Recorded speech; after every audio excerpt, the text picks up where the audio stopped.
Hi, hello, this is going to be my critique on the Soggy video that he did that's primarily against Dogpack. There are some things levied against MrBeast, however, it is primarily positive towards MrBeast while being primarily negative towards Dogpack.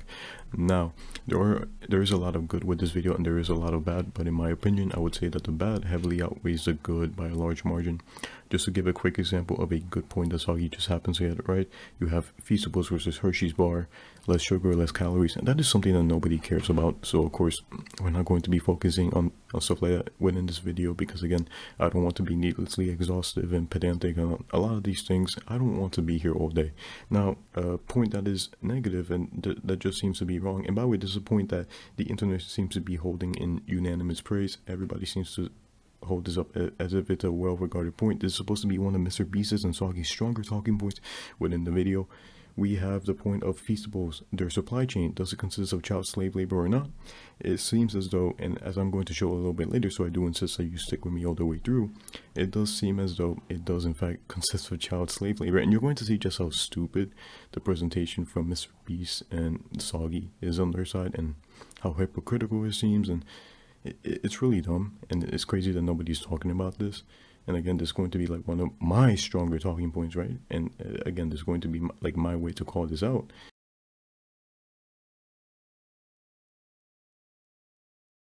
Covering what happened 4 months ago. So are the allegations by Dogpack real? It seems like Soggy Cereal did a deep dive on the situation and showed evidence that Dogpack was faking some of his facts. This was really bold of Dogpack to think that no one would think to verify his evidence in his videos. So it would seem that Dogpack might have faked some of his videos, and Soggy showed how Dawson skewed the facts about MrBeast by being vague and hiding behind his NDA, as well as cutting out certain parts of MrBeast's live stream. Make sure to watch Soggy's video, which I will link below, for a full breakdown of his investigation. Do I think these allegations are true? Probably not, and it does seem like Dawson was trying to get famous off of MrBeast by making up or stretching the facts. Were predicated on the fact that what Dogpack was saying, it's the first time I've ever done this.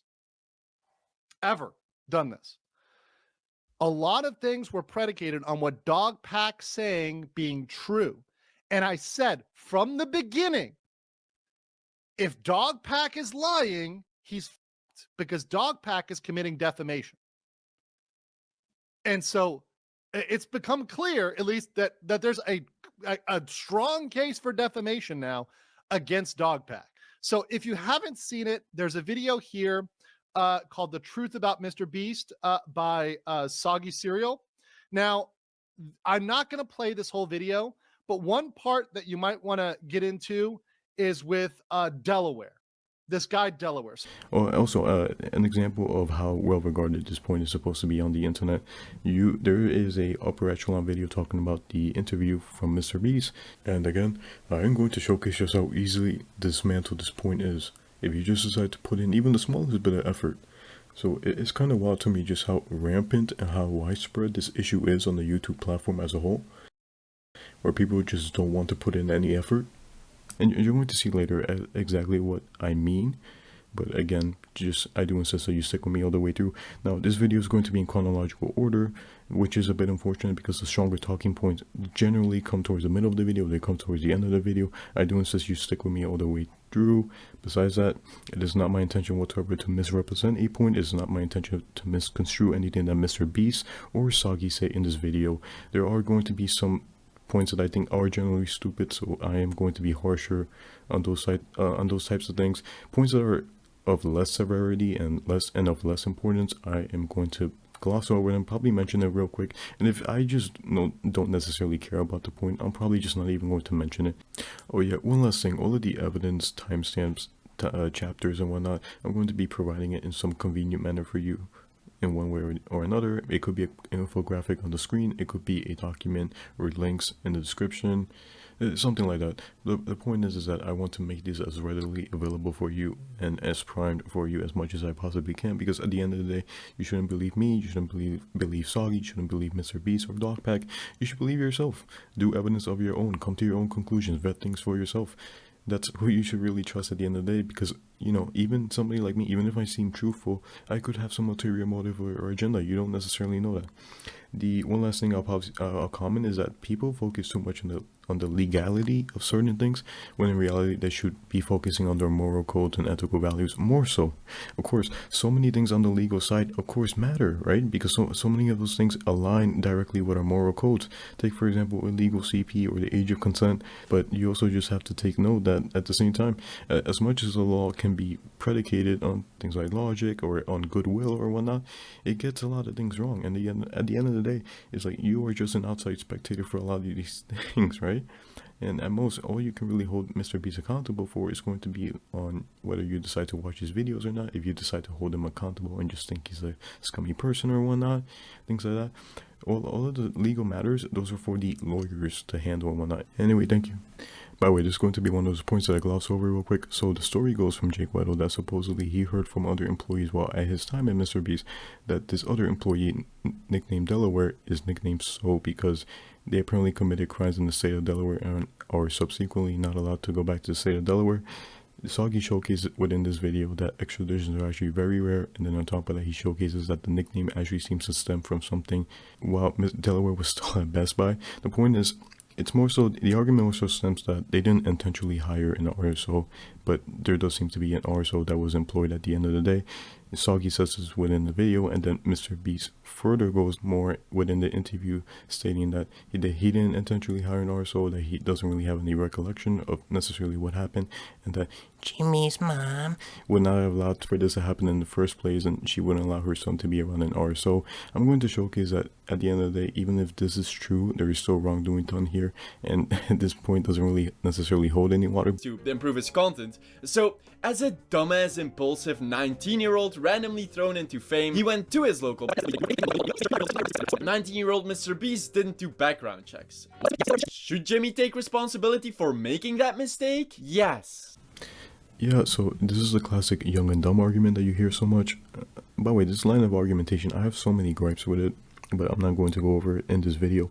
It just doesn't work because from tweets that we get from Jake the Viking, from confirmation that we get from Dustin that he sends over to Soggy over here, and that he subsequently shows cases on the screen, we know that Jimmy's mom was involved in the hiring process of this RSO. You know, is she young and dumb? I don't think so. On top of that, she used to be a prison warden, right?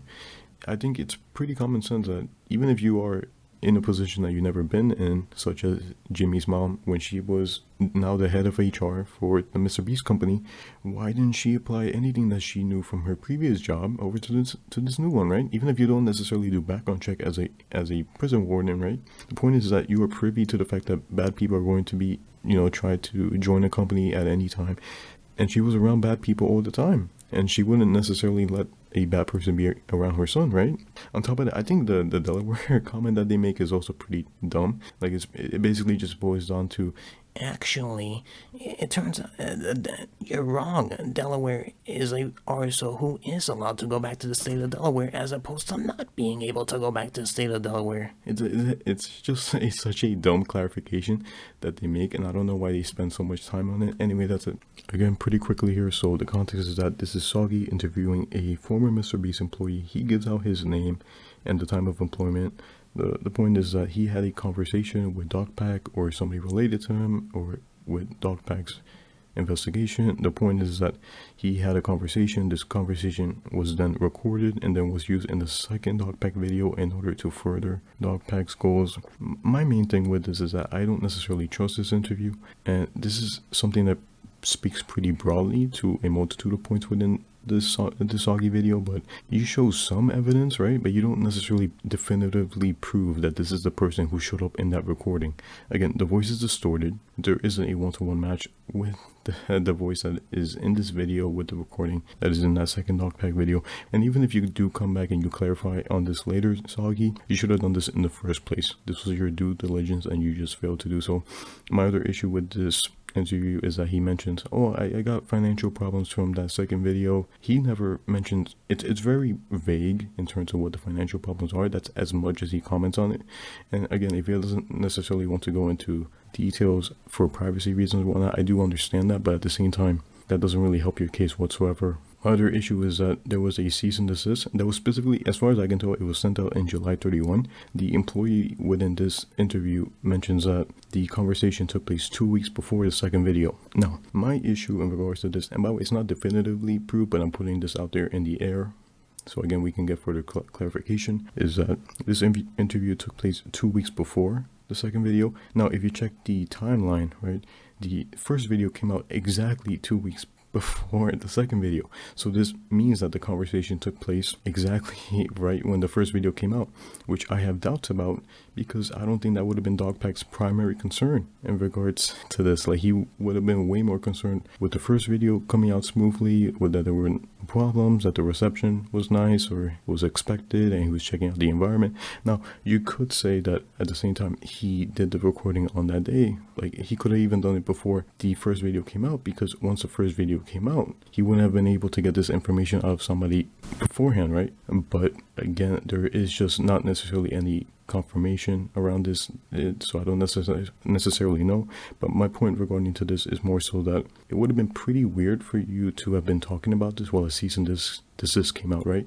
However, if everything is truthful here, this would have been done before the cease and desist, and even possibly before the first video. So again, sorry, it would be nice if you give further clarification. But again, if this does happen to be like after the cease and desist is sent out, it's like, why are you engaging in gossip? By the way, he mentions the word gossip in specific. I think it's pretty weird that you decided to gossip while an investigation is going on, while there is a cease and desist sent out. You should be way more mindful of the climate. And at the same time, why would you decide to gossip about Delaware? I feel like that's a really weird point that nobody mentions also. Anyway, that's why I have my issues with this interview. And again, I want to just broadly categorize this and think, abstract this and think further onto why I have issues with other things. And it's along the same line. So when I go over those things, it's going to be quicker. Okay, so this is also another point I'm going to gloss over pretty quickly. So this is not 100% a joke. I would say it's like 80% a joke. However, I do want to say that this does not constitute as a war crime whatsoever, and you are going to see in a little bit as to why. But besides that, I'm going to be giving a quick little science lesson in order to clarify some of the things here. The reason I'm doing this is because, one, it's going to be important for a point that comes up later in the video, and I mean much later, like towards the end. The second reason is because I hope that this validates Jake Weddle's experience, because a lot of people, they call him a disgruntled employee. They say that he complains a lot. I hope that this makes a lot of his experience valid, and that this gives further clarification to everybody as to some of the things that I know and why I view it in this certain way. The third reason is because I hope that this serves as a PSA to all the insomniacs out there, because I used to be an insomniac myself, and you know, I haven't fully rectified my issue. However, I have made great leaps and bounds in order to hopefully be able to fix the issue sometime later. But I hope that this helps you once you understand the underlying mechanisms in the same way that I do. Now, so you have these things called IPRGCs, intrinsically photosensitive retinal ganglion cells. They take light input and they feed it over to your suprachiasmatic nucleus, which sets the biological clocks within your body. Now, there is also this inversion matrix within these cells where you respond really strongly to overhead lights as opposed to lights that are on the ground. And this makes sense from a evolutionary / biological standpoint, because the sun is overhead, so it makes sense that you would be primed in such a way. The third thing that I will mention is that light intensity matters a lot. So brighter lights, you respond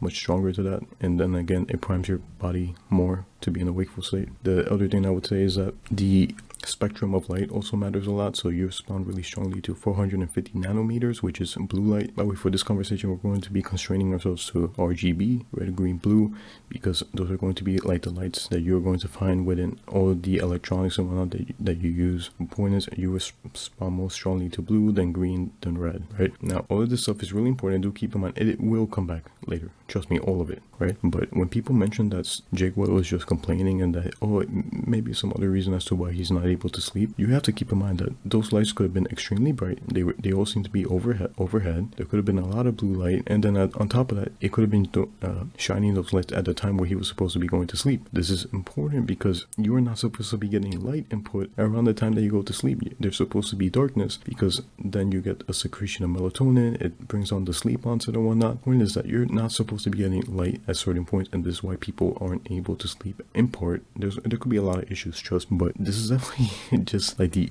big issue that I see with this as to why Jake Weddle wasn't able to sleep, and it's pretty obvious to me. But I hope that you guys now understand as to why Jake Weddle wasn't able to go to sleep. Now, the reason that doesn't constitute as a war crime is because he is not a detainee by the definition whatsoever. I scoured through the entire second video. There is one time where he asked to leave and he gets denied. However, it's to do a psych evaluation, and then shortly afterwards he gets to leave anyway. So truth be told, when people mention that he could leave at any time, it is true. Now, I do think that in part he might have been chosen because they didn't necessarily like him. They were iffy on the details about how this challenge was going to go, because they thought it could have been pretty severe. So maybe they chose him as a person that they didn't like to specifically suffer a little bit. But again, there's no direct confirmation on this whatsoever, so I'm just putting it up in the air. The other thing I would say is that it's pretty clear that Jake Weddle was not in the best mental state in regards to this. I'm going to showcase some evidence right here. The other thing that I will mention is that Jake Weddle, from everything that he mentions in that second video, he really needed the money at the time to live and whatnot. So of course, this is preying on somebody who's pretty vulnerable so that you can get what you want. The other thing that I will mention is that Jake Weddle,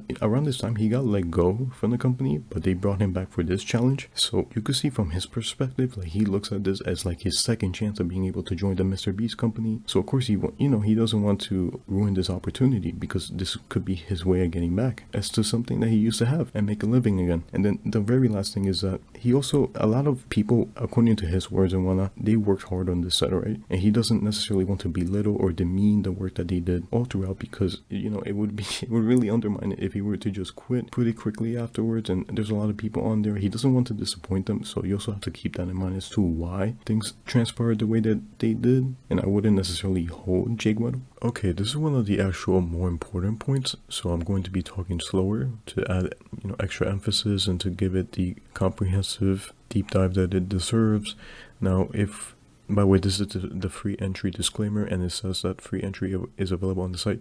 So the thing that Soggy fails to do here is that he fails to showcase that there's an actual avenue for which you can actually enter for free. Now, I use the Wayback Machine to showcase that you actually can be able to do this. This is just a free entry disclaimer that you'll need to have for things like this, and it does need to be present within the video. Dogpack is wrong when he says that it's not present within the stream whatsoever. It's present within the description. However, he does not get the description because I'm guessing he didn't know or didn't think to use the Wayback Machine whatsoever. Anyway, point is that it is here. Then by the way, the point on the UI I think is pretty dumb. I probably will show some things from it. I think in general what Soggy's trying to highlight from that is that the fact that you doctor certain evidence and that you misconstrue certain things makes you as like an untrustworthy person. However, I would say that the re-uploaded stream that Dogpack found is indeed legitimate, which I think is what matters. And then the other thing that I would say that also matters would be the description. I think those two things is what really matters at the end of the day. And I think what Soggy should have emphasized more and what he should have focused on more is the fact that he didn't have the description whatsoever and that he just mentioned like a flat out lie. Now let's go over to the website. By the way, October 16, 2021. By the way, I don't think you can see it from, no you can't. So this stream does take place during October 16, 2021. I'm probably going to show something on screen so you can see that. But regardless, I'm here on the website with the Wayback Machine. By the way, okay, so you're here. You're like, where's the disclaimer? Where could it be? Well, you have to scroll all the way down past the merch. And then you get to here. This is the no purchase necessary. By the way, they even give further clarification, saying that you do not need to make a purchase whatsoever to enter, which I think is very important. And trust me, I'm going to showcase something very soon that really makes this all the more important. Now, I'm going to click this and open like a new tab. Oh, there you go. I'm glad that it opened up pretty quickly, probably because it was cached. So as you can see, this is the Google form that you can do in order to be able to enter for free and whatnot. It asks you for your information. It gives you even like a disclaimer here, because again, so people who are under 18 can participate within the giveaway. However, they cannot win said giveaway. So what this means, by the way, this iPhones in some of them. These appear to be some serious infractions. Additionally, you must be 18 to legally participate in a lottery, so here MrBeast is presumably allowing children under 18 to participate in this lottery, which would also be illegal.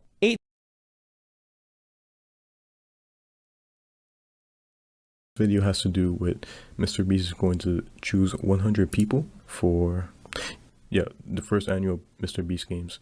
This is like, it's some stupid Squid Game event. By the way, you can see it from here. This is the stupid Squid Game. Is it called Squid Games or? I don't know what it's called. I never watched the thing and I don't really care about it. And the point is that you can, 100 people will be randomly chosen to do so. By the way, let's focus on the merch now. So that's what the game for. And by the way, you could send somebody, if you're not over 18 or 18, you just send a family member or like a friend or something in your place. So you could do that. So that's what MrBeast is referring to. Basically, underage people are allowed to participate. It's just that they are not allowed to win.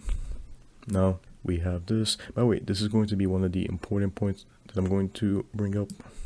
Trust me, it's going to come up later too. So do keep that in mind. Now we see here MrBeast Game Tee, also October 16, 2021. Peep the date, same date, very important. And by the way, the merch lines up perfectly with what we had before. Now everything seems fine until you scroll the way down. By the way, same thing, same disclaimer, exactly as that. Anyway, all sales final. There are no cancellations, returns, refunds, nor exchanges. Thank you for your understanding and support. Anyway, the point is that you cannot refund whatsoever. Oh, by the way, they even have like the further disclaimer here. Oh, bro, I'm not going to lie. So this is my second take of this whatsoever. I never seen this before. Keep this in mind. This is really important. I cannot believe. Trust me. By the way, let's see. Oh, by the way, I can click on this. Very important, by the way. Very important. Keep this in mind. And you can see from exactly. Right. Point is very important. Keep this in mind. By the way, this is also really important for a clip that I'm going to showcase in a bit. So I'm going to show you guys the clip first, and then I'm going to make my argument from there. Okay? Game shirt or hoodie. 100 of you are being flown down to compete in a video. After 48 hours, it's gone forever. If you don't buy this now, you won't have a chance to be in a video. Okay, so did you guys peep the wording that he used? If you do not buy this now, you won't have a chance to enter. Why is this important? It's important because, well, who would be the most prone and most susceptible to, you know, language like that being used into making a very impulsive decision? It would be a little kid. And by the way, this is their privacy policy, exact same date, October 16, 2021. And you can see that they have even a section for minors. Like, they know who the target audience is, and they know like who's going to be using this stuff. They're very mindful of it. And as I mentioned before, little kids can enter, but they cannot win, and you can just send out somebody in your steed. Now, so we have a little kid who experiences FOMO. And by the way, there's a lot of things inciting FOMO within those little kids that you have only available for 48 hours. And by the way, I don't know if it has limited edition. It doesn't, I guess. Maybe if I go to... Okay, yeah, so we have limited edition right here. So a little kid experience, they hear what MrBeast says, they're like, okay, I should make this purchase right now. But well, it doesn't help it whatsoever. I cut off like at that part pretty early, but he literally chooses a random person to join immediately. Which again, some little kid, they hear that and they think that they should buy a shirt right now because he's literally going to pick somebody, right? They buy a shirt and they realize that they could have joined for free ahead of the fact, right? You know, they heard something from MrBeast. By the way, something I want to say is that this could constitute as being like false advertising or misleading in the colloquial sense. In the legal sense, in the legal statute, I am not sure about that. I am not a lawyer whatsoever. I am putting this out there for people to investigate this further, to make a conclusion, and when I do so, around lotteries. I am not clear if the facts are correct, but if they are, there are probably two more likely outcomes other than illegal gambling. And I think MrBeast might be facing some false advertising claims and breach of contract lawsuits. So for false advertising, this involves making false, misleading, or deceptive statements in an advertisement. If MrBeast makes a promise that he does not fulfill, it can be considered false advertising, which can lead to FTC enforcement actions, including fines and requirements to correct the misleading advertisements. Even more likely is number 2, breach of contract. If buyers purchase the shirt based on the promise of receiving $1,000 and do not receive it, they could potentially sue for breach of contract to recover the promised amount or seek other damages. I am mindful of certain things, like, and I'll be transparent all throughout. Like, I will mention that the Wayback Machine is not perfect. The Wayback Machine changes certain things, like it changes the size and the fonts of certain things. It doesn't necessarily pull things from the exact date in which you asked, because it doesn't have a snapshot. And again, if I do make a mistake, please let me know, because it's very important. I wouldn't want to slander somebody needlessly. The point is that I look at, they realize their mistake. They go back, oh, I could have done I could have entered for free, right? But then they realize, oh, nope, sorry kid, you can't get a refund. That's just how things work. And by the way, I do have a section where you are eligible for refunds, but that's only for eligible products. So I don't think that, again, I don't think it counts for this. But the point is that the one line of argumentation that kind of throws this out of the water is that you have this no purchase necessary clause right here in the bottom, which I made sure to check. Hi, hello. So this is going to be an example of me being pedantic. I don't necessarily like to be that type of person. However, I feel like it's warranted here. Now, what I'm going to be talking about is that I don't think MrBeast is considering for color blindness, right? So if we have here is, we have possibly black on a lighter red background, right? Or this could be like some shade of red on an even lighter red background, right? Now, why does this matter? Because I happen to find this article that we have here. So we have problematic combinations of colors, and we have red and black. So we look at here, we have black on a red background, and when you have red vision missing, as you have here, you are not able to see red, right? And then same thing here, white on red, you are not able to see the red, right? And by the way, there's different types of color blindness that you can have. There's different types of severity that you could have, right? It's completely possible that you might not be able to see something like this because of a red deficiency or something like that. Also, for white light, we're in the light spectrum in general. We're talking about that white is a combination of all colors, right? But when you are talking about like color theory, or like how we deal with colors as humans, excluding things like our rods and cones and whatnot, then black can be the combination of all colors, right? So let's go over here. Here we have the different types of color blindness that you can have. So you can have, it's completely possible that you might not be able to perceive reds, green, blue, yellows, and in a really severe case, it's completely possible that you might not be able to perceive all the colors. So it appears to be something like grayscale, so something like that. Now, why do I bring this up? It's completely possible, like the two disclaimers that you see here, you are not able to see them whatsoever, right? And I don't think that he accounted for something like this, especially when you look at like the colors that he uses. Like, why use these colors? These are like the exact same colors that people have issues with. Like, you have blue, yellow, blue, yellow, right? People have problems with that. Then you have red, people have problems with that. And then this one could be like less problematic, so if I'm being honest. Anyway, that's it.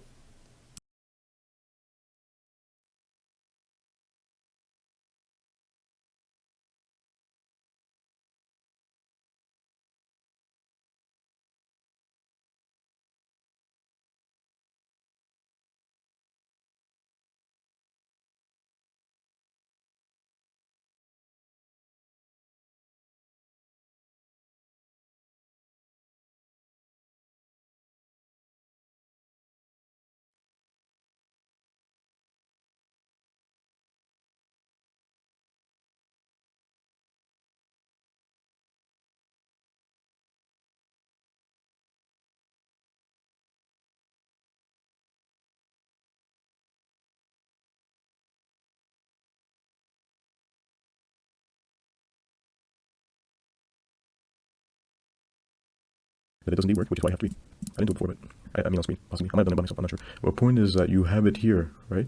But why is this in such a tiny font, right? That's all I have to say. By the way, again, disclaimer, the Wayback Machine does change certain things, so maybe it's not exactly one-to-one. It was bigger when this was actually live. However, I'm going to showcase to you guys evidence later that it's pretty accurate. I'm going to show you guys a comparison with the MrBeast store, a live version as opposed to the archived version here. So it does seem to be pretty accurate. But again, anyway, that's basically all that I wanted to say, and I just want to get further clarification on this, because Soggy just ends up missing stuff like this within his video. Oh, very last thing, very last thing. So I also just want to mention that before, MrBeast decides to come at me for saying the false advertising stuff, even though I made it pretty clear that I meant it in a very general / colloquial sense. as opposed to anything regarding the law. You know, I'm not the only one that said this. I'm not sure if I played it already, but Soggy also mentioned something specifically, also using verbatim the words false advertising as well, but he does it for the second lottery. However, I do agree that it's very scummy and manipulative advertising in my opinion. So again, I'm doing this partly to protect myself because, if MrBeast doesn't hold Soggy accountable for saying the exact same thing, then why would he do it for me, right? Again, glossing over this, but there is a section in the later part of the video where Soggy conducts an interview with a MrBeast employee. The MrBeast employee directly says that they use CG on the pit. Out and dig the other 30 feet out, and then the reason that the hole is CG'd in the video is because of safety, right? Does that mean that the pit is fake? No. But it does mean that the pit is both real and that they also use CG. So it turns out that both you and Dawson, Soggy, I'm talking about you, both of you are half right and half wrong. You happen to be two sides of the same coin. At least I'm willing to give Dawson a little bit more of the benefit of the doubt because he's clearly speeding through it. He doesn't really emphasize it, and again, it's not really all that important of a point. And yes, I do believe when Dawson said that the pit is fake, he's specifically referring to the fact that they are using CG on the pit. Okay, so this is in between, like glossing over and important, but I just want to mention, I have a couple things to say here. When you are cognizant of the fact that there could be possibly CP somewhere and you decide not to report it, or I'm not a lawyer, I don't necessarily am too privy to this type of stuff. However, I could imagine that by the legal interpretation that you could be in pretty serious water if you decide not to report stuff like this while being mindful of the fact that you knew about this stuff to begin with. Hi, hello. This is future me reporting in here. So this is a list of professions within New York State that have to report on things like child abuse and maltreatment if they happen to find it. So here, this just goes over the possible things that you can suspect that are pretty reasonable, and then here these are the indicators for both physical abuse and sexual abuse, as you can see here. This just gives you additional information, but yeah, that's basically it. And even here you have a section here that says immunity from liability if a mandated reporter makes a report with earnest concern for the world.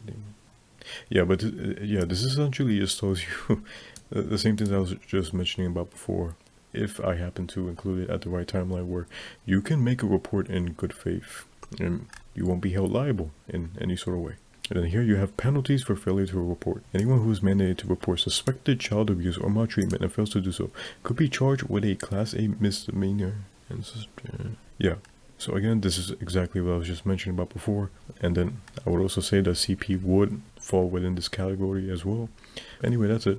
So again, I don't think it's necessarily bad that Dawson decided to do something like this. Now, I feel like there's an important distinction that needs to be made that Soggy just doesn't do whatsoever. And that's that there's a difference between like accidentally being sent CP as opposed to knowingly and deliberately downloading it and going out of your way to get it. The reason that this is because, again, if you like accidentally view it and then you decide to get screenshots and decide to report it, which by the way, you can indeed get screenshots. I'm going to showcase in a little bit that when you make a report to the FBI, they give you an option and they ask you, do you have screenshots? And then subsequently they would ask you to upload said thing so that they could investigate it further. The point is that there is a difference between like accidentally viewing this and deliberately doing this. If you do it deliberately, like obviously that's how you get in trouble, right?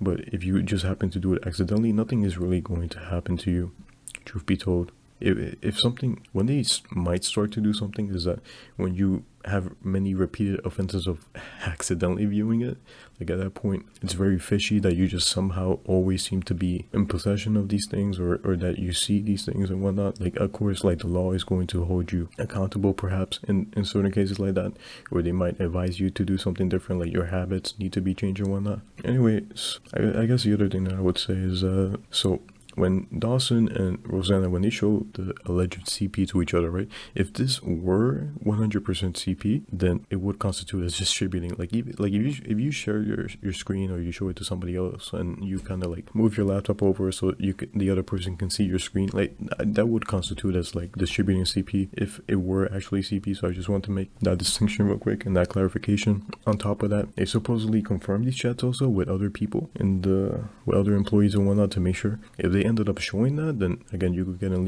hot legal water and whatnot. But again, that's if the CP is real. I guess the only other thing I would mention is that Soggy, he does do a report on both Dawson and Rosanna, and this could be like a false report, which again, by the way, Soggy, you mentioned that you are allowed to do a false report and nothing happens to you. This is just not the case. As far as I can tell, this seems to be illegal. You are not able to do a false report knowingly for stuff like this. Like when you know that somebody didn't do anything wrong, you can't just do a false report like that. Just because the FBI is inundated with a bunch of reports doesn't mean that you get to do this stuff willy-nilly. But at the same time, I also do want to make the clarification that it's a bit uncertain, if I'm going to be honest with you, whether or not Soggy did do the report or not. At one point, he kind of does it, but he comes out later, a little bit later, and he clarifies, oh, I didn't actually do it because it would be a very scummy thing to do to just report people who didn't actually have CP and whatnot. So again, I'm not necessarily sure as to what he did. I feel like when you're joking about stuff like that, you should really be a lot more clearer, Soggy. And again,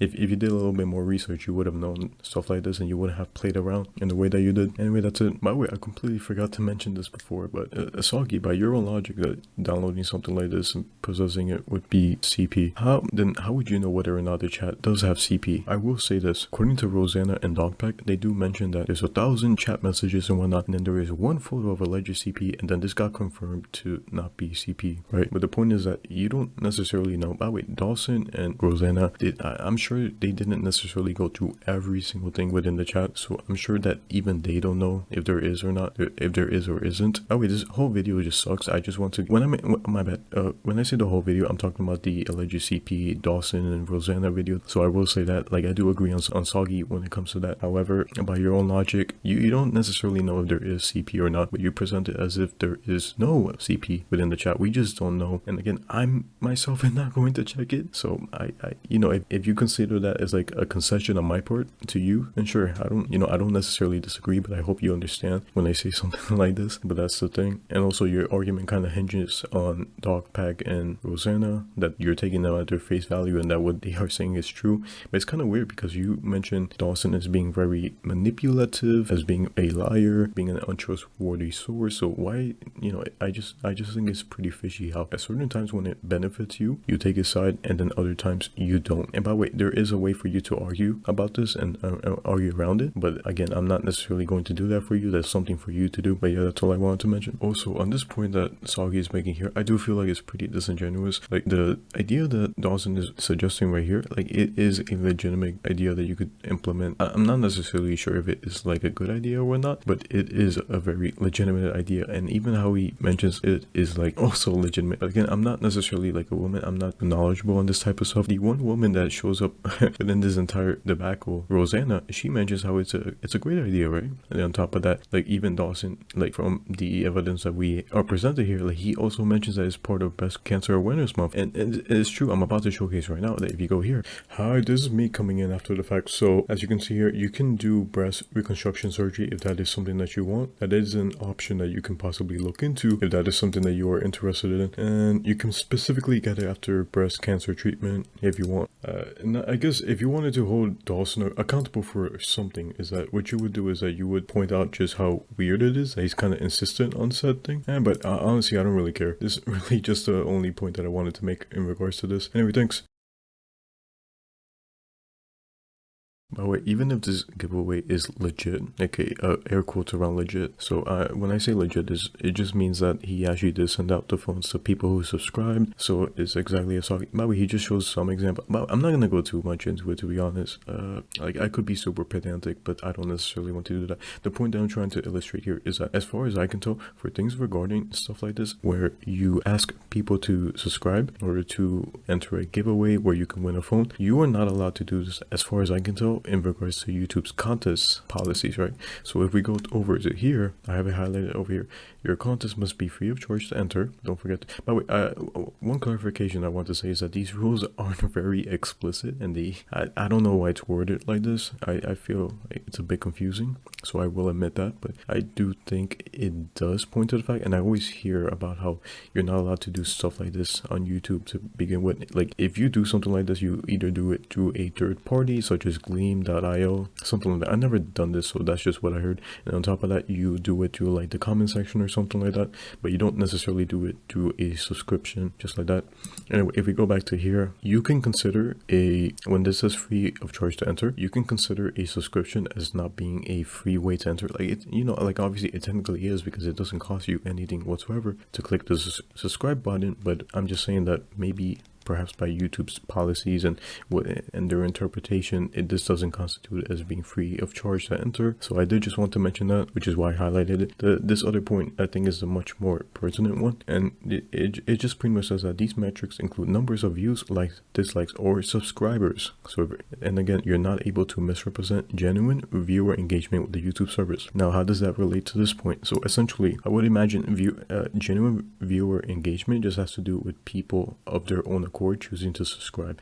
When you give them a reason like this to subscribe, you're kind of artificially inflating your numbers, and again, it could constitute as not being genuine. But again, this is kind of worded weirdly, because I don't know, I feel like this could be talking about bots or something like that with the way that's worded. And again, maybe it's trying to encompass like a lot of things all at the same time. But again, like that's just how I decide to interpret it. But I'm just mentioning this also because you don't seem to mention this whatsoever in your video, Soggy.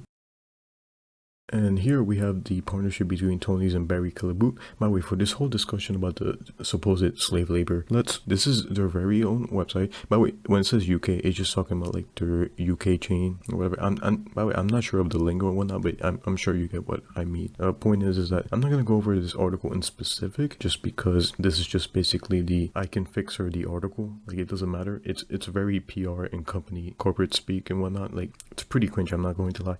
But I ended up clicking this link. By the way, you can do it yourself. I'm going to do it again just to really prove this point. Again, same link. Now, it's very important, right? Because keep this in mind, please. It's very important. So here we have Tony's open chain. MrBeast is also going to mention Tony's open chain, right? Breathe this for the last 15 years. It's Tony's open chain, or Tony's Chocolonely. Have you heard of them? Yes. And then we're going to scroll down lower. A lot of this stuff is going to reoccur. Okay, it's gonna resurface again. We're going to see this again. Also, keep this in mind.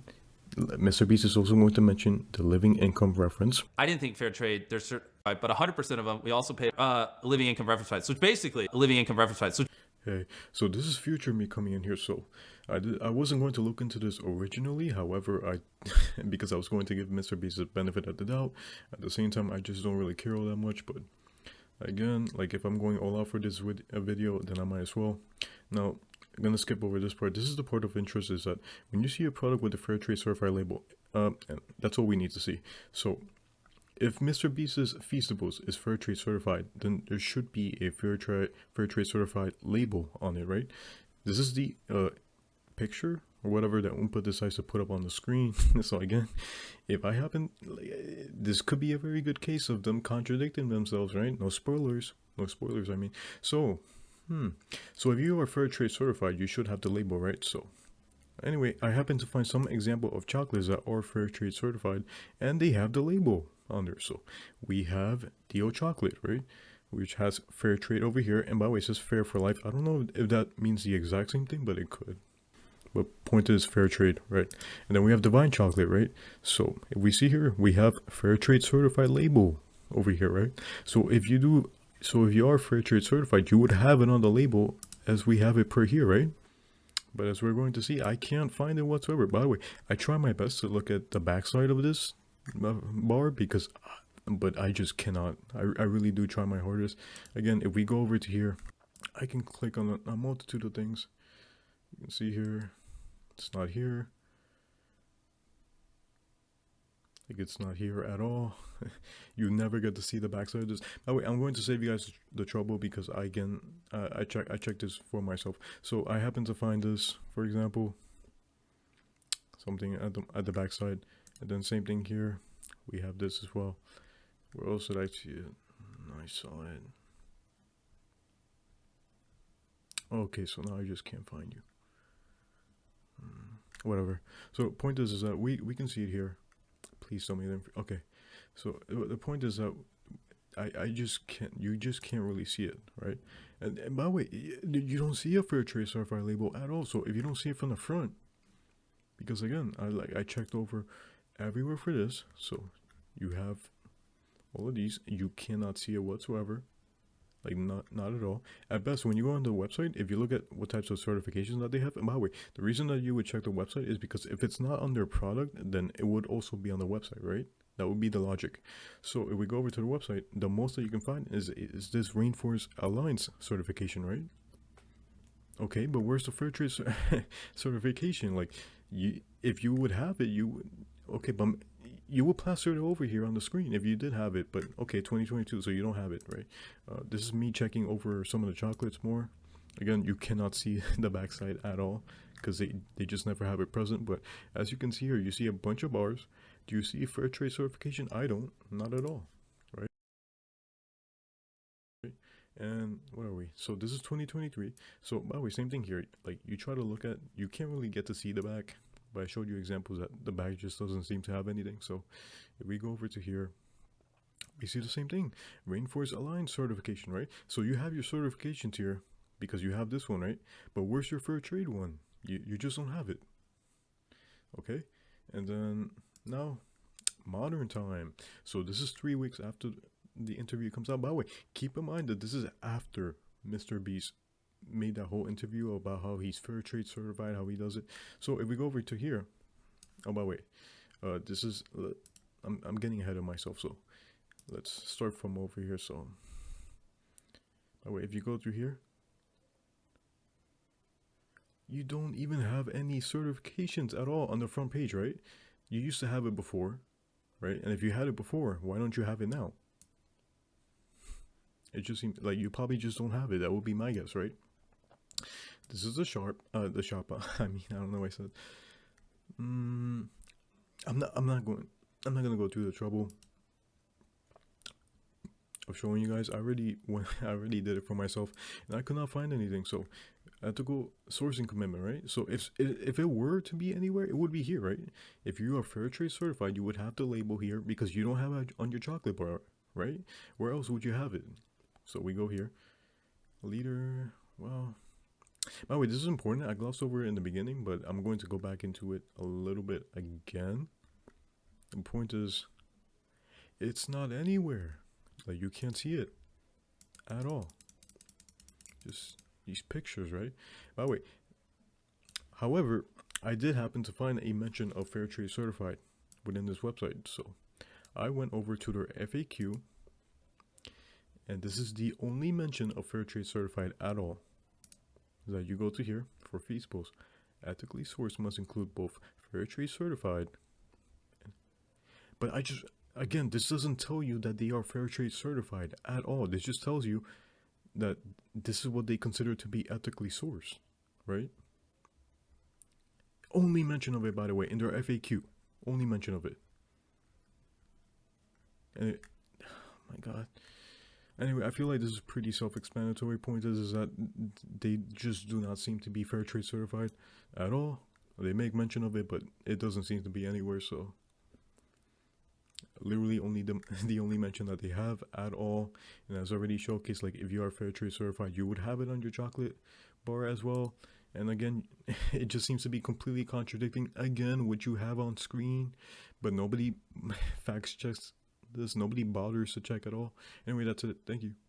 Hey guys, so this is future me coming in here. So I'm so far into the future. I have my COO future site on. So if we I decided to look into this a little bit more. It's crazy. Oh, like again, the reason I keep saying this is just because I don't feel like doing it. Like this is already like a long video. I already took a lot of notes and I just omitted like a bunch of stuff because as you guys can see, like the video is already super long. I just don't necessarily want to go into it any more than I already do. But a couple of things I noted from here. So remember how I was mentioning before about how I was checking the fair trade certification within the Feasibles website and I was not able to find it anywhere except for on the FAQ.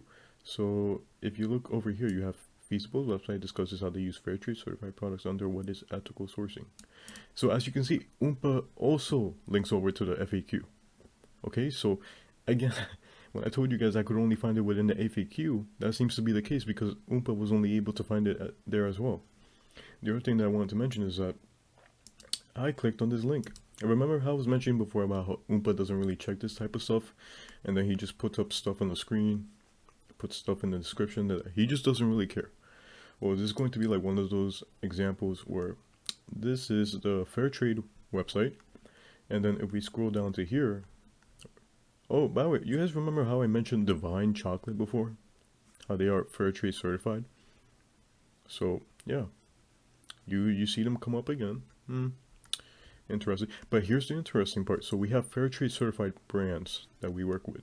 So this is a list of all the fair trade certified brands that they work with. So let's see if we find MrBeast here. It could be either like MrBeast or it could be Feastables or something like that. We need to check. So, oh, by the way, this seems to be in alphabetical order. So okay, so Feastables, it would be here, right? Like fair care. Oh, what? No. Okay, so it's not here. We don't see MrBeast. Would he be here? Like around? Nope, he's not. We keep checking just to make sure. Wow. Okay, so they have like a full list. Oh, by the way, interesting. We see Tony's here. So Tony's seems to be fair trade certified. And by the way, this is, and I already showcased evidence about how even if you're fair trade certified, you still use slave labor, because I pulled up the CLMRS before, showing that Tony's does in fact have slave labor within the supply chain. But as you can see here, they are still also fair trade certified. So they are fair trade certified and they have slave labor. Okay, so what does that say about MrBeast's? So Trader Joe's, Twigga Coffee. But as you can see, they're not even fair trade certified. Right? They're not here, and this is supposed to be a full list of people who have the fair trade certification, and yet they're not here. Anyway, I think that's really it in terms of what I wanted to talk about. Thank you guys for sticking with me. There is one last part, but it's way later than the point that you're going to be watching it. But for me, it's what I'm going to be editing. So, income reference. He's also going to mention that. Keep note, very important, very important. By the way, this is basically just admitting to child labor within their long-term partner cooperatives and whatnot, 4.4%. Very important number. You're going to see it come up once again. Also, the other thing that I want to note here is that I want you guys to, again, this is specifically talking about Tony's open chain. This is very important for something that's going to come out later. I don't necessarily want to give it out just now because that would be spoilers. Like, I want to kind of have this as like a bombshell, but please, this building up is bubbling over. Trust me. Keep this in mind. They are making they are associating Tony's open chain with this, and specifically this, very important. So I was originally going to show a article from the Food Navigator in regards to Tony's being axed from the slave-free chocolate list. However, because the content on that website is copyrighted, I can't necessarily show it on screen, and I felt that wasn't necessarily all that conducive for a YouTube video. So I am going to instead be using their official response that they have in regards to their ties with Barry Callebaut, as you can see here. And basically, Barry Callebaut has accusations of them using child slave labor. Let's just say slave labor for now within their supply chain. Tony's has a direct partnership, specifically Tony's open chain with Barry Callebaut. Now, this article gives really strong I can fix her type energy, just mentioning things like it's really BS too, because it's one of those cases where I just see it where it's like you have plausible deniability, even though we can kind of tell that there's BS, like, oh, we're working with berries because we want to change them, when in reality, like, the reason most likely is that you want to be stationed right next to their slave labor camps so that you can get free and really easily accessible slave labor for yourself. And let me see something. Man, well, like, what the hell is, bro, this is why, like, you can't trust these companies at all. Like, what the, like, such BS. Like, you can kind of tell that whoever decided to make this article is just doing like a PR piece or whatever to satisfy the Times article. At first I thought it was like the New York Times. No, it's some bootleg thing that they have in the UK, I guess. But if you see here, it's like, we have never found a case of modern slavery in our supply chain. And then if you go over here, it literally says, and we have a child labor monitoring and remediation system in place across all 7 cocoa operatives that we source from in Ghana. Last year, we found 387 cases of illegal child labor and remediated 221 of them. It's like, do you not see how you're contradicting yourself within this exact same statement? Like, how are you going to say that you didn't find any case of modern slavery whatsoever? I'm sorry, I'm getting a cramp. Yeah, like, I don't know, like, stuff like this is so stupid, man. Like, it really is. But not as stupid as the MrBeast offense, as you're about to see. It's about to get a lot stupider. And now we have the crux of the argument. Is what I would say, except it's about to get a lot stupider. Right now we're in the rising action. We're not quite there at the climax. By the way, same explanation I gave before applies as well to here. This is what they call the child labor monitoring and remediation system. This is what they have, like, I don't necessarily know what to call it. Like, they're okay. I was trying to figure out if it was specifically the co-ops, because I was about to say the groups or whatnot. I didn't know the specific lingo and whatnot. They have their co-ops implement the child labor monitoring and remediation system. Why do they do that? Because this is one part of how they actually decide to tackle child labor within the cocoa industry, right? Let me see if they mention.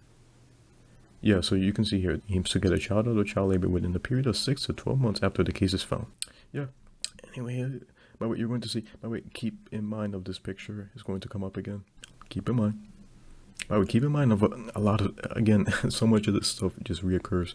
So if we go to, what do we have here? By the way, very important point. So finally we get to the meat of the argument, is what I would say, but not yet. So in 2022/2023, by the way, remember when I mentioned about 2023? Several public articles to prove that from October 2023, the same time when they took their slave-free banner off of the Feastables website, they've been in talks to join Tony Chocolonely's Open Chain Ethical Sourcing Initiative. Pretty interesting, huh? Does that ring any bells? Oh wait, what? Is this the year where MrBeast was considering partnering up with Tony's and then the partnership was solidified in 2024? Pretty interesting. Anyway, let's look at this. We found 1,072 cases of child labor in our supply chain and our mission allies, partner co-ops, but the company that is the gold standard that has been living and breathing this last 15 years is Tony's Open Chain, or Tony Chocolonely. Have you heard of them? Phenomenal. They are nuts about this stuff. Like they've done all the research. They live and breathe it, like on how to eliminate child labor, how to, best support the farmers, how to everything you can think of, which I'm about to go in depth on. And so I was like, hey, I need to talk to these guys. These guys know what they're doing. And so I spent a lot of time with them, and we actually formed a joint partnership with where we sourced through Tony's Open Chain with Feastables and Tony's Open Chain when we were moving over there. And this has been a thing well before again, I just want to highlight that even if they want to put the blame over to the partner co-ops, they specifically mentioned part of Tony's. So yes, Tony's does indeed engage in child slave labor, right? By the way, notice how they mention child labor, okay? Like there could also be like slave labor in regards to like adults, right? But we're going to be focusing on kids because that is something that MrBeast mentions. But if we're doing this, we don't want child labor on the farms. And so oh wait, I guess the clarification that I would add to this is that when they are talking about like slave labor or whatnot, the way that these companies and stuff, when they pose it as whatnot, a big issue with what MrBeast is doing is that he mentions that there is no child slave labor at all, right? But the thing is, Tony's is really like, they're a lot more transparent. There's like some unaccredited sources that claim that they're not slave free, but they're once again unaccredited. Tony Chocolonely. No, Tony Chocolonely is super transparent. So and that they just flat out admit to it at every step. But what Tony's, what their defense, right? And apparently, for whatever, I don't know who cooked this up. Like, yeah, we do engage in this type of stuff. But look, we have record low numbers, significantly below the industry average, right? Oh wait, no, does this number ring a bell right here? 4.4%. Does it look okay? You're really making me do this. I can't believe you. Does it ring in them? Child labor prevalence rate at our long-term partner cooperatives versus, by the way, you're going to see this. They're going to highlight this all the time. Oh yeah, we're just way better than the rest of the industry, right? Like that's how they try to defend stuff like this. But that doesn't change the fact that you use child slave labor. And then you see the same thing. At our longer-term partner co-ops, the child labor rate drops even further to the same thing. So partner co-ops, if we go to here, I don't know why I did this. If we go to here, same thing. Long-term partner co-ops, exact same thing. By the way, keep note of this number, 10.5%, very important. It's going to come up in a little bit. And then also, you don't necessarily need to know this whole paragraph. Just keep in mind of remediation, keep in mind follow-up, and then keep in mind remediation. You're literally going to see that come up in that order. This is where Tony's has been great to work with. You know, we have people who check in on the farms and, you know, interview the families, interview the kids. If there are cases, remediate it, follow up, make sure the case was remediated. And it's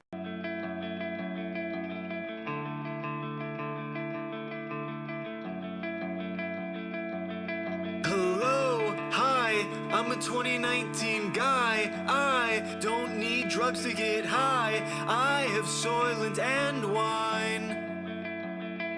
I respect girls by getting friends. By the way, this is going to be the absolute stupidest part of this entire video. This is kind of the very precipice that we've been waiting for. So this is the infographic that MrBeast told this Oompa or somebody else on his team to put up. This is supposed to be the Tony's Chocolonelli annual report that they have. Keep note of certain things like 1072 cases. By the way, I'm not going to use this anymore because I'm about to pull it up. This is a low res image that they have here. Instead, I'm going to use a much higher resolution thing. And also, I'm sorry about that. I'm spoiling the surprise. By the way, I have to do this in incognito just because it doesn't work in my regular browser.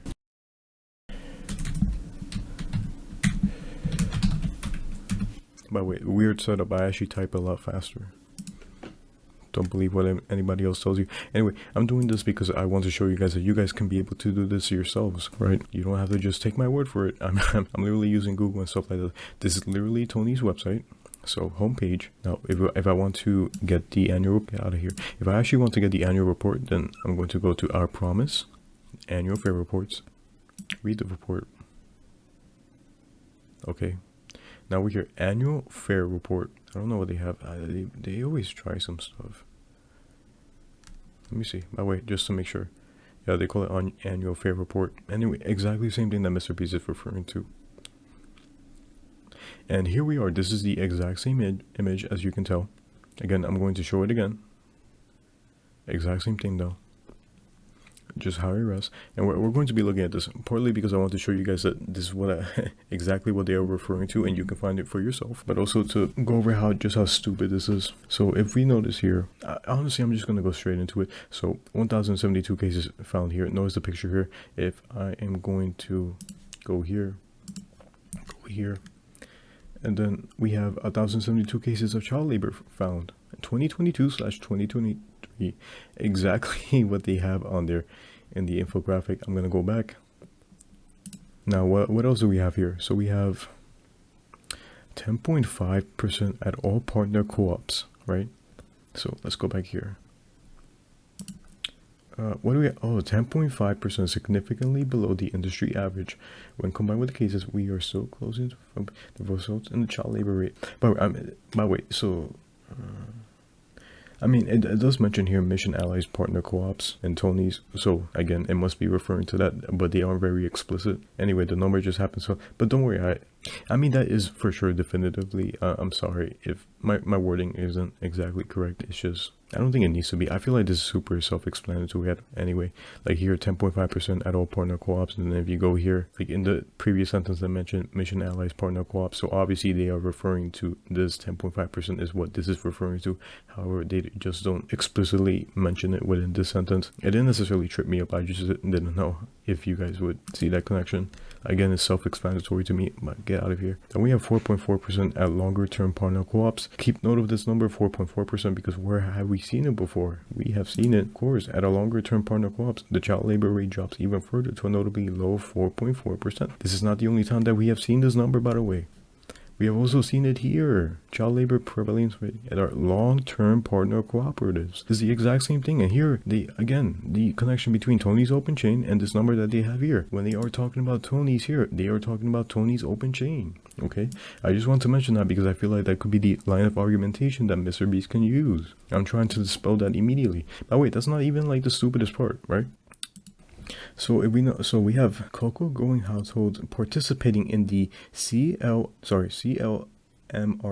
Like, I know what it stands. I'm just trying to see if it's clear or not. I think so. The thing is, I have a yellow tint on my screen because night shift and whatnot. I don't use it, but it just happens to come up automatically. But Anyway, pay attention to this. A child labor monitoring and remediation system is embedded in a company's supply chain to identify, address, and prevent child labor. So if we go here, the child labor and monitoring and remediation system. This is the exact same thing. Like, again, all of this is, like, it's somebody just, like, again, MrBeast or his team or Oompa or somebody else. It definitely is Oompa because it is like his video and whatnot, so he is culpable in some sense. But at the same time, it is also MrBeast's fault, and it's crazy how stupid this is. I can't believe it. They literally pull up the infographic, and then MrBeast is like, "Yeah, Oompa, show it on the screen. It's irrefutable evidence. It's so strong. It literally says that there's no case of child labor," and it's like they don't even bother to read this, like, at all.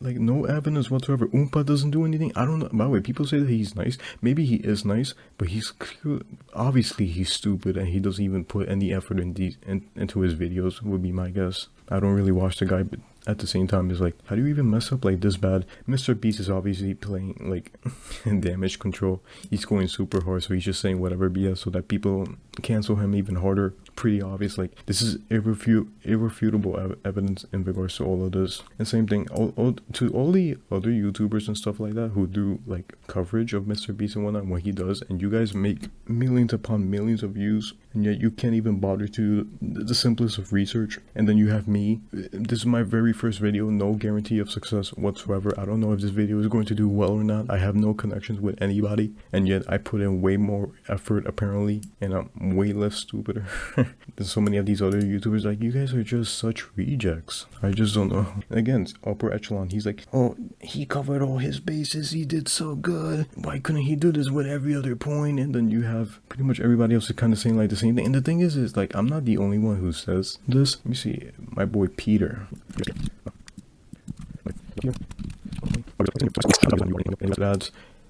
If you literally, one of these, I don't mean to use, again, I hope I'm using this fairly. Slavery it is.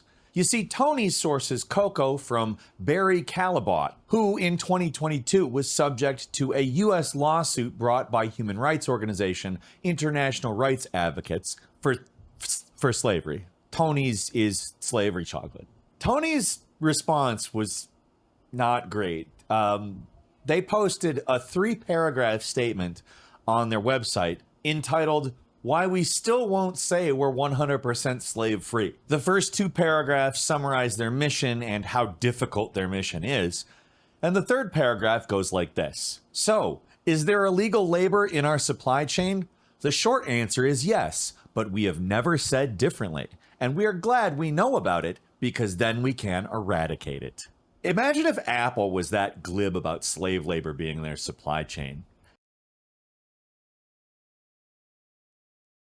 Now, I will just clarify that completely possible that MrBeast could be taking efforts to try to lower child slave labor, but at the same time, he's making a claim that he doesn't use child slave labor. Like, literally shared these things, and people still were claiming we use slave labor and just ignored it. Yes. So, you know, the ethics of that are even more important, arguably, than... Well, and it's also hypocritical with everything I do if I, just turn around and use slave labor. That's just BS. You say that you source from Tony's open chain. They use slave labor. Hey guys, back at it again with the 2-time. So, just for the sake of transparency, because I care about such things, right? Just like Tony's Chocolonelli. Oh wait, MrBeast, he can't even pronounce this correctly. He just says Chocoloni. Like, that's what he mentions. Like, you can't even get the name right. But Tony's Chocoloni, have you heard of them? Yes. Like, telling everyone, it's just, these are a little bit more complicated things, like explaining a living income reference price and the premiums and fair trade certification and, child labor remediation systems and stuff like that. We don't want child labor on the farms. And so, there's child labor mediation system, and there's a lot of stuff, and this is where Tony's has been great. It's stuff I'm very passionate about, but a lot of these things, like, viewers might not understand. So, and my videos aren't as like, it's just, yeah. Anyways, before someone's like, why did you talk about that publicly? It's like, damn if you do, damn if you don't. Oh, I spent a year plus of my life and all millions of dollars and all this time ethically sourcing my cocoa, and because I didn't show it publicly, it's like, oh, now everyone's criticizing me and they're assuming I'm not, and I don't care. And it's like, so this is why I have to do things on camera. Next time someone asks, why does he do things on camera? This is what happens when I don't. I get accused of using slave labor. That's a crazy accusation.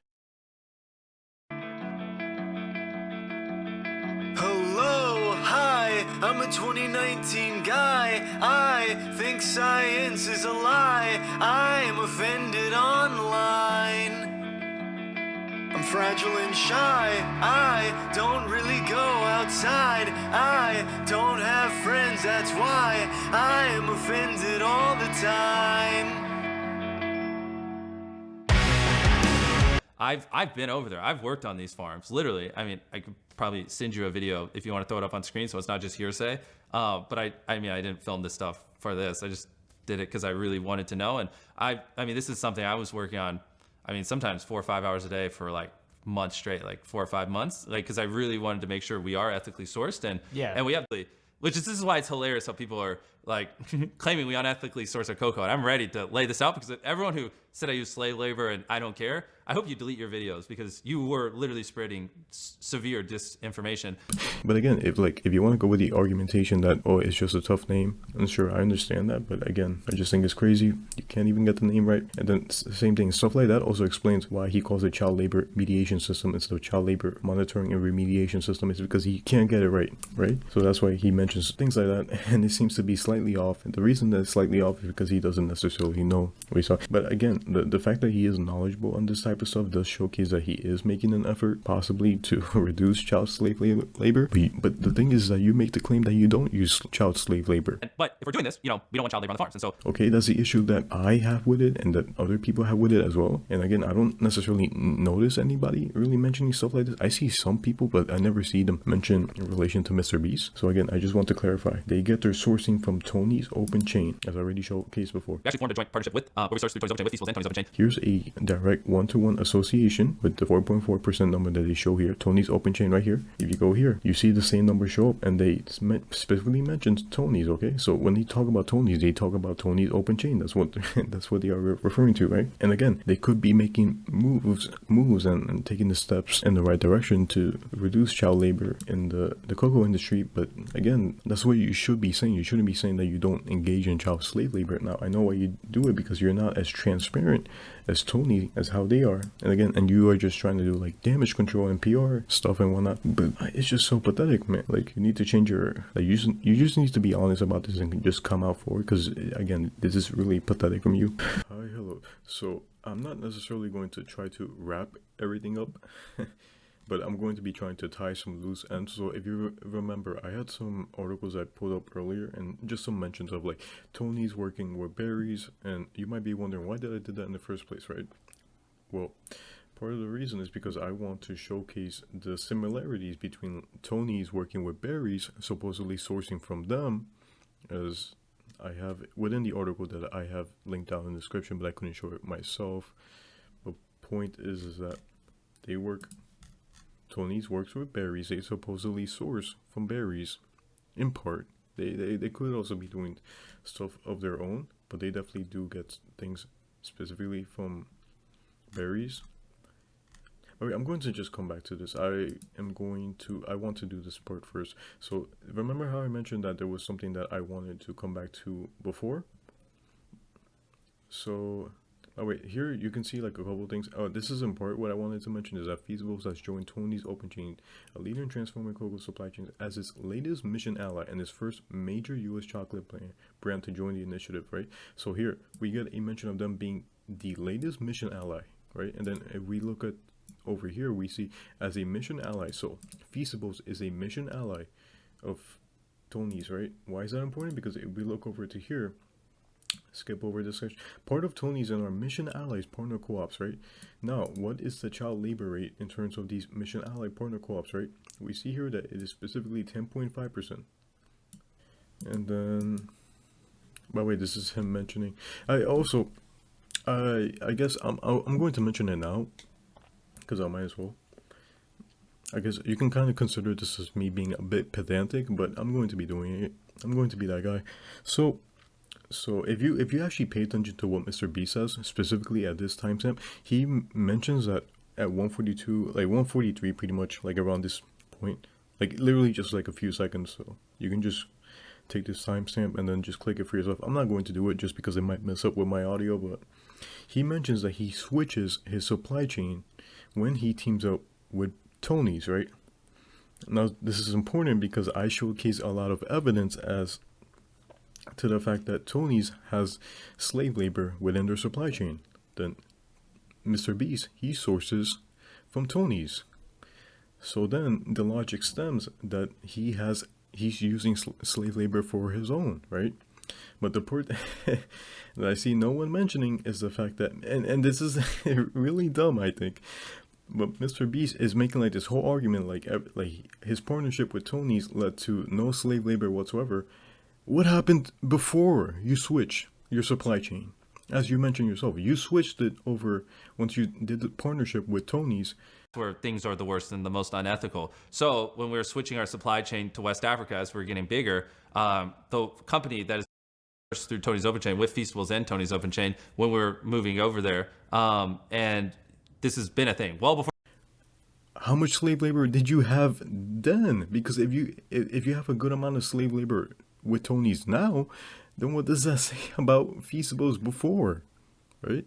And I'm just going to be mentioning that. That's about it in terms of that point. Now, this is the annual report that you can see here. This is important because for a couple, take note of the wording. By the way, they act as if they did such a good job. Like they're patting themselves on the back, like that Obama meme with him giving himself the medal, right? Now, let me see. By the way, there's something I wanted to showcase is that this team up with ICI, right? So this is what MrBeast did with them. So if we go over to here, this is just the article stating that they did the partnership with them. I mentioned partnership or whatever. It's like same thing. You get the point. Now, if we go over to here, they made an article about Tony's Chocolonely Nelly with their annual fair report, which is exactly what I showcase over here. And specifically, it would be this one, right?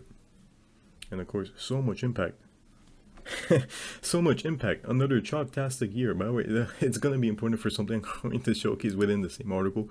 By the way, you see the same mentions here of the child labor monitoring and remediation system. It's same. But we got a little bit more additional information where it says implemented with the support of the ICI. Right, but here you see some of the same things as I mentioned before. 4.4% cases of child labor found in the partner cooperatives, with the longest that they worked the longest for 52.8%. By the way, this is really important. Obviously, I feel like it's pretty self-explanatory, but I'll get into it in a little bit. I also found it pretty interesting how they have 4.4% as they have within the 2021, 2022. But I might as well check it because why not? I'm here already. Well, I never looked at this, by the way, so it takes me a while. I would love to be. Yeah, this is the same stuff that they had. Inappropriate, they make the distinction. Point, I'm not. By the way, you see, okay, and I never seen this before. This is my first time. So we work with Barry Callebaut, one of the largest shows.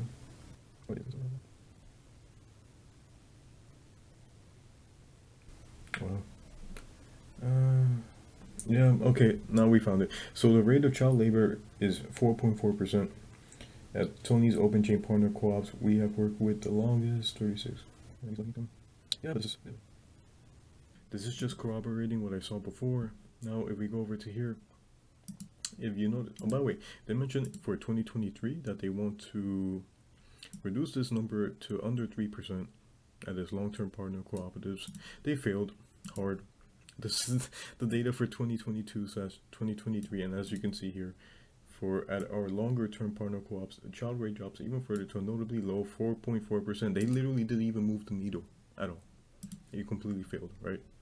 And then here you see ICI, they're applauding Tony's Chocolonely Nelly for the transparency in this reporting, continued efforts, blah blah blah. It's like, oh my god, just this big old circle jerk that they keep doing where again, it's like it's just kind of crazy that they're going ballistic, even though there's still slave labor. Is like apparently they're doing like such a good job at changing the landscape, but obviously they aren't, because I just showcased how this number literally didn't change at all, right? And then we go over to here, and then I'm going to go back to this article in a bit, but now this is the one mentioning that yes, they work Tony's works with Barry Callebaut, and I already just showcased in that annual report how they did it as well. Now, why is this important, right? Because there are rumors supposedly that Tony's sources from Barry's in part, right? Barry's engages in slave labor, right? And here, and look at what it's just crazy to me, like when you read some of this stuff. So our beans are fully segregated from the other choco brands and beans at Barry Callebaut. To make this possible, we pay more than all the other choco brands. But literally, so basically they work under the same roof, right? Which is really convenient. They can basically get slave labor at any time just because they're stationed there, like right next to them, right? But supposedly they have full control of the supply chain from start to finish, right? So again, if that's the case, right, and then you have slave labor within your supply chain, as that seems to be the case, right, then that means you take full responsibility for something like that, right? But again, it's a really convenient excuse, and at the same time, is like you could also view this partnership as being really convenient because now they can get free slave labor, or not necessarily free slave labor, but you get the really easily accessible slave labor. I'm getting kind of tired about this. And then this is basically, like I mentioned before, the I Can Fix Her article, because they have things like this where at Tony's we exist to make all chocolates 100% slave free, not just our own. But so that's literally just like their excuse for working with berries, right? And why so they specifically work with people who engage in slave labor, because then that gives them the opportunity to just change them, apparently. And then you see here is the same thing that I just echoed. You see the same thing being echoed, right? Is like this partnership brings us that much closer to our vision of making 100%.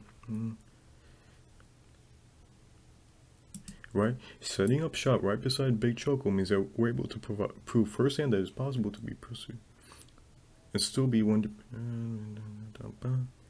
Yeah. The point is, okay, so now what's the parallel between with Tony's and Barry's and Feastables and Tony's?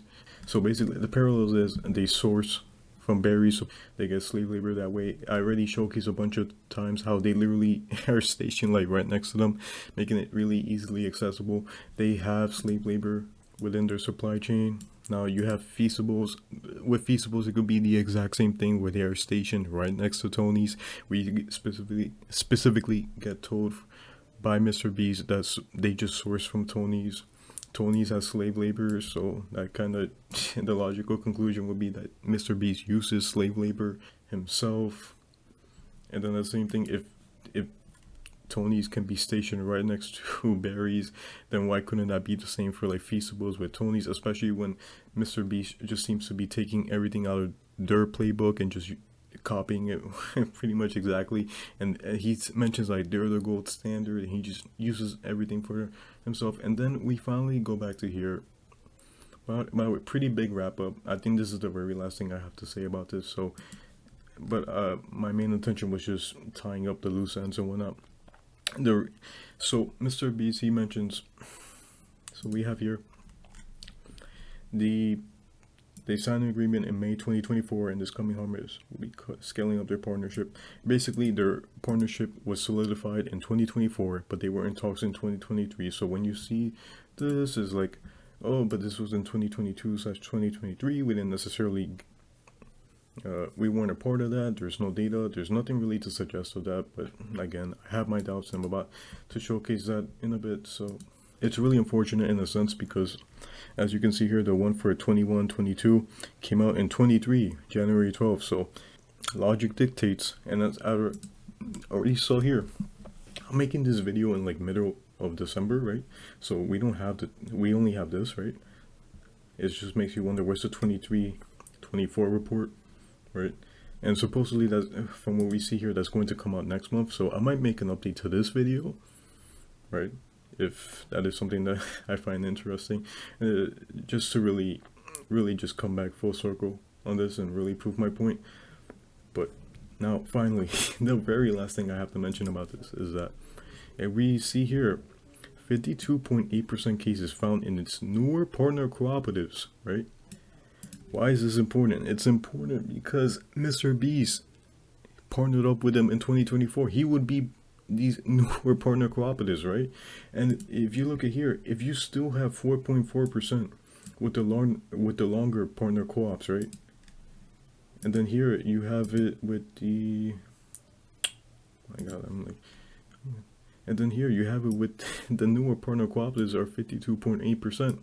At the same time, I don't think Tony's has completely failed in eradicating slave labor for like the last decade and more, right? Because this report goes all the way to 2012 to 2013, right? So the point is that they just completely failed. It's very unlikely that they completely eradicated it by this year.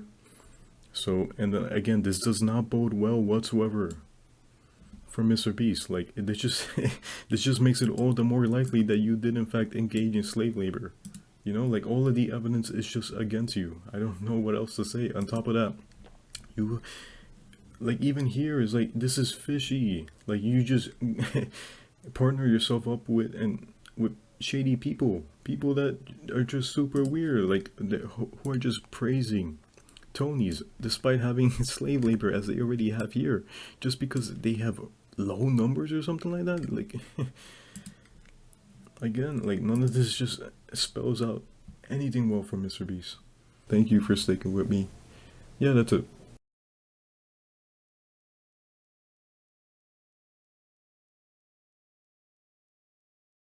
Which is, this is why it's hilarious how people are like claiming we unethically source our cocoa. And I'm ready to lay this out because everyone who said I use slave labor and I don't care, I hope you delete your videos because you were literally spreading severe disinformation. So